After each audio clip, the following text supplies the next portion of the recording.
With the release of the new D&D CMF, we got this beautiful Dragon Paladin. Today I want to show off a custom army that I made, including specialized characters, men-at-arms, swordsmen, spearmen, and ranged infantry. I've already spent too much time hunting for these minifigures in stores, so let's just get right into it. Starting off, we have our specialized characters. Now these guys are going to be the defenders of a religious order in my lore, and I want to add some priest type figures at some point, but for now this is just the army commanders. Starting off, we have the leader in all gold armor. Now I haven't decided on a name for these guys yet, but for now I'm calling them the Crowned Dragons because I combined them with these old Crown Knight parts that work really well with the color scheme. This guy essentially just uses the fantasy era Golden Knights parts, and I think they work really well for some sort of leader, although I still need to get him a gold motorcycle helmet. I added this old blue plume and blue cape to match with the blue on the shield, and I really think it ties the whole color scheme together. I'm overall super happy with this figure.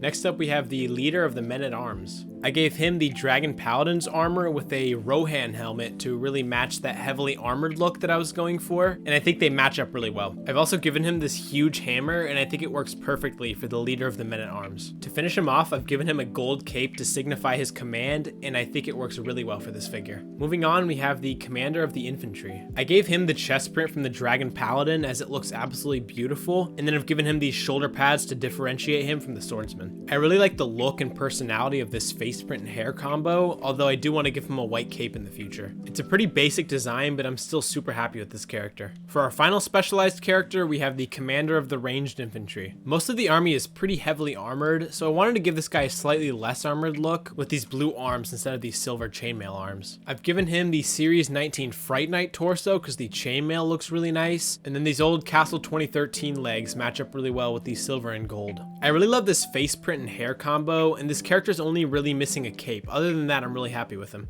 Moving on, we have the men-at-arms, and these guys use the Dragon Paladin's breastplate and then a grill helm with a blue feather, and I absolutely love the personality of these figures and their overall look. I've given them a variety of heavy weapons, and the only thing I'm unsure about is whether I should give them capes or not. Let me know your thoughts in the comments. Moving on, we have the infantry of the army. Starting off, we have the swordsmen. Now, these guys use the printing from the Paladin, although I might switch it out for the back print to differentiate them from the commander. I've given these guys great helms with blue feathers and then this cool looking shoulder armor piece. I really like the look of these guys, although I think I want to get some white Mando capes to match up with the torso printing. Next up, we have the spearmen, who use these long spears with minifigure hands to represent small flags. For these guys, I've used some Castle 2013 torsos along with the Paladin's arms and legs, and I think this combo matches up super well. I would definitely recommend combining your Castle 2013 parts with the Paladins to add a bit more variety while still going with the color scheme. Overall, these guys look awesome, and I'm super happy how they turned out. For the final part of the army, we have the ranged infantry. Starting off with the crossbowmen, I've given them a couple of different torsos combined with these black falcon legs, and I absolutely love the combo. I think I want to replace the brown crossbows with some silver ones, as I wanted to give this army a heavier armored look, and I definitely think some heavy crossbowmen would look a bit better. I also think I want to give them some white Mando capes to complete the look, but nonetheless, I'm really happy with how they turned out. For our last unit, we have the archers, who are armed with longbows. I usually give my archers a variety of short and longbows, but since this faction is a wealthier, specially trained faction, I gave them all longbows. For these guys, I used a combo of Castle 2013 torsos and falconer legs, and it looks absolutely perfect. I've also topped them off with the troubadour hat with a little white feather, and it just ties them all together. I know I want to give these guys some sort of cape, but I'm not exactly sure on what color or style I want to do. Let me know your suggestions in the comments. Overall, I think these guys look super clean, and I'm really happy with how they turned out.